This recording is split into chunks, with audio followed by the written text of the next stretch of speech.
بسم اللہ الرحمن الرحیم۔ سلسلہ واقعات عمرو بن عاص رضی اللہ عنہ کا قبول اسلام۔ عرب کے ذہین ترین فرد حضرت عمرو بن عاص رضی اللہ عنہ اپنے اسلام قبول کرنے کا قصہ بیان کرتے ہیں۔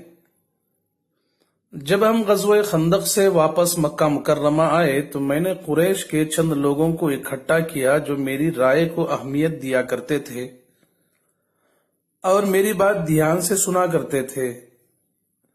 جب سرداران قریش میرے پاس جمع ہوئے تو میں نے ان سے مخاطب ہوا، تمہیں خوب اچھی طرح معلوم ہے اور اللہ کی قسم میں بھی دیکھ رہا ہوں کہ محمد کا دین روز بروز ترقی کر کے ایک بھاری جمعیت کی شکل اختیار کر چکا ہے، جس سے نمٹنا اب عربوں کے لیے ناممکن نہیں تو دشوار ضرور ہے۔ اس لیے محمد اور اس کے لائے ہوئے مذہب کو اگر جلد سے جلد جڑ سے ختم کرنا ہے تو اس کے لیے کوئی خاطر خواہ اور مؤثر قدم اٹھانا پڑے گا۔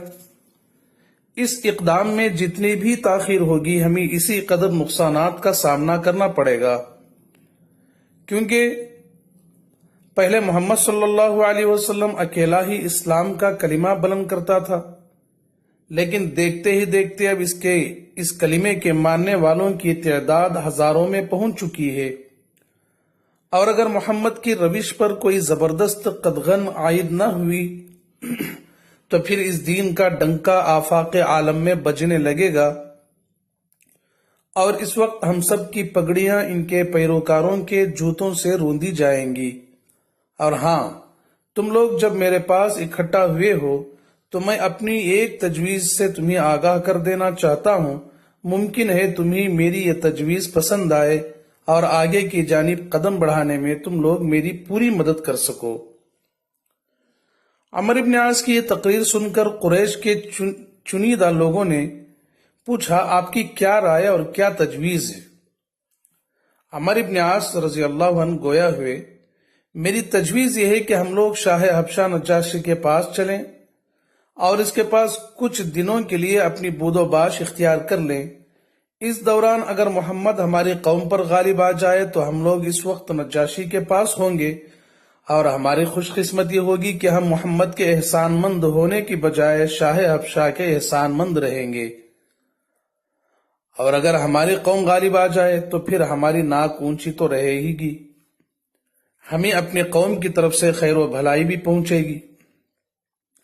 حاضرین نے اس تجویز کو اہمیت کی نگاہ سے دیکھا اور کہا، ہاں، اس تجویز پر بہرحال عمل ہو سکتا ہے، کیونکہ اس میں ہمارا فائدہ ہی ہے، نقصان نہیں ہے۔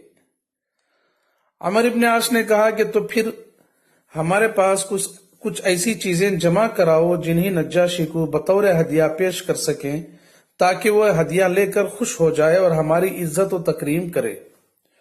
ہماری سرزمین کی جو سب سے اچھی چیز نجاشی کے دل کو بھانے والی ہے وہ چمڑا ہے۔ چنانچہ ہم سب نے مل کر نجاشی کو ہدیہ دینے کے لیے بہت سارا چمڑا اکٹھا کیا۔ پھر ہم اس کے ملک حبشہ جا پہنچے۔ ہم ابھی نجاشی کے دربار کی طرف جا ہی رہے تھے کہ رسول اکرم صلی اللہ علیہ وسلم کے ایلچی یعنی قاصد عمرو بن امیہ زمری رضی اللہ عنہ ہمیں نظر آئے، جنہیں رسول اکرم صلی اللہ علیہ وسلم نے جعفر ابن ابی طالب رضی اللہ عنہ اور دیگر مہاجرین صحابہ کے بارے میں کچھ کہہ کر نجاشی کی خدمت میں بھیجا تھا۔ عمرو بن امیہ زمری رضی اللہ عنہ نجاشی کے دربار میں داخل ہوئے اور جو کچھ کہنا تھا کہے سن کر باہر نکلے۔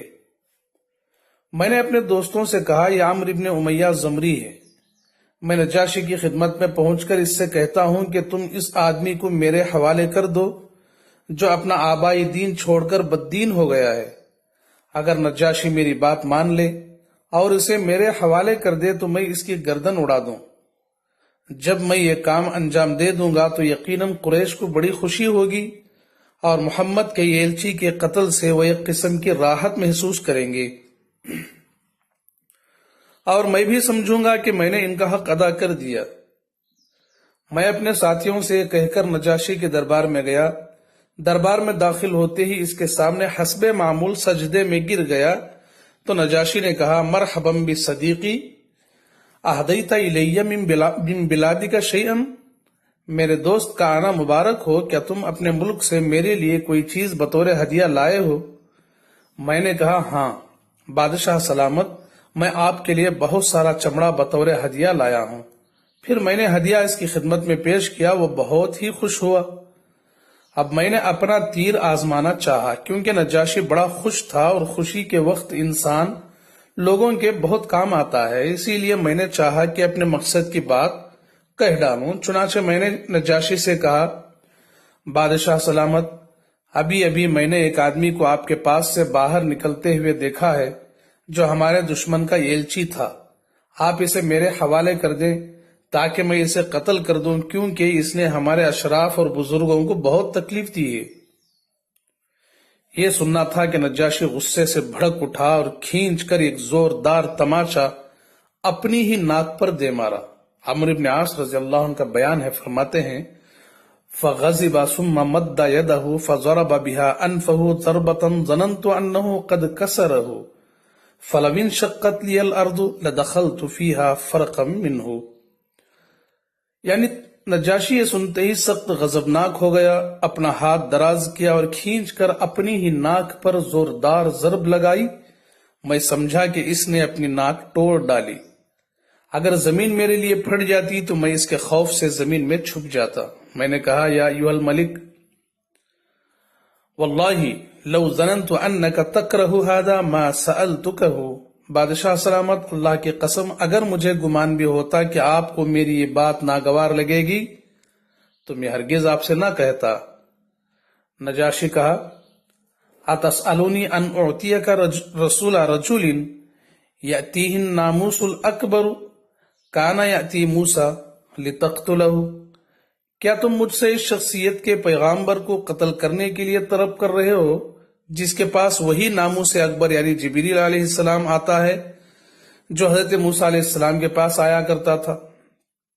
मैंने कहा, बादशाह सलामत, क्या यह मोहम्मद वाकई हजरत मूसा की तरह नबी है? नजाशी बोला, वही हक या अम्र अतिअनी वत्तबिअहु फ़इन्नहु वल्लाहि लअलल हक़ वला यज़हरन्न अला मन ख़ालफ़हु कमा ज़हरा मूसा अला फ़िरऔन व जुनूदिही। ऐ अमर, तेरी बर्बादी हो, मेरी बात मानो और मोहम्मद की पैरवी कर लो, क्योंकि अल्लाह की कसम वो नबी बरहक हैं और मुखालिफिन पर जरूर इनको गलबा हासिल होगा, जिस तरह के हजरत मूसा फिरौन और उसके लाउ लश्कर पर गालिब आए थे। मैंने अर्ज किया, फिर आप मोहम्मद की जानिब से मुझसे इस्लाम पर बैयत ले सकते हैं? नज्जाशी ने कहा, हाँ हाँ, क्यों नहीं।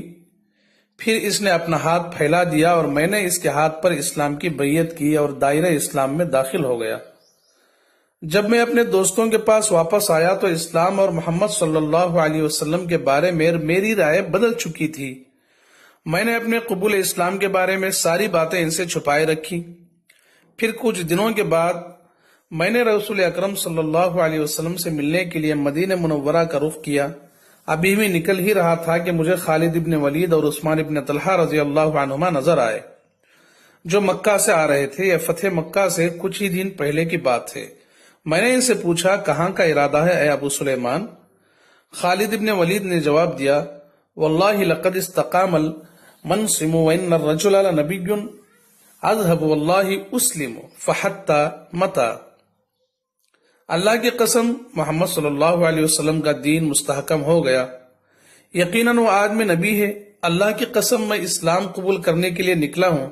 आखिर कब तक मैं हक को जबरदस्ती नाहक समझकर इसके खिलाफ जंग लड़ता रहूंगा? मैंने कहा, वल्लाहि मा जिअतु इल्ला लिउस्लिमा, अल्लाह की कसम, मेरे जाने का मकसद भी इस्लाम कबूल करना ही है।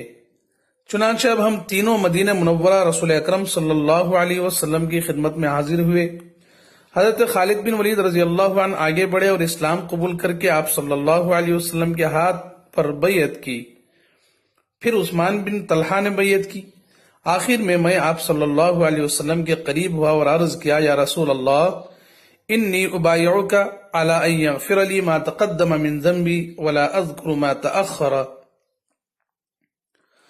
ऐ अल्लाह के रसूल, मैं आपसे इस शर्त पर बैयत करता हूं कि मेरे तमाम गुज़िश्ता गुनाह माफ कर दिए जाएं, मैं अपने गुज़िश्ता करतूतों का तज़किरा नहीं करूंगा और ना ही दोबारा इनका इर्तिकाब करूंगा। रसूल अकरम सल्लल्लाहु अलैहि वसल्लम ने फरमाया, या अम्र बाइ फ़इन्नल इस्लाम यजुब्बु मा कान क़ब्लहु व इन्नल हिजरत तजुब्बु मा कान क़ब्लहा। है अमर, बैयत करो, इस्लाम गुज़िश्ता गुनाहों को मिटा देता है और इसी तरह हिजरत भी पहले गुनाहों को खत्म कर देती है। फिर मैंने बैयत की और वापस आ गया। व आखिरु दावाना अनिल हम्दुलिल्लाहि रब्बिल आलमीन।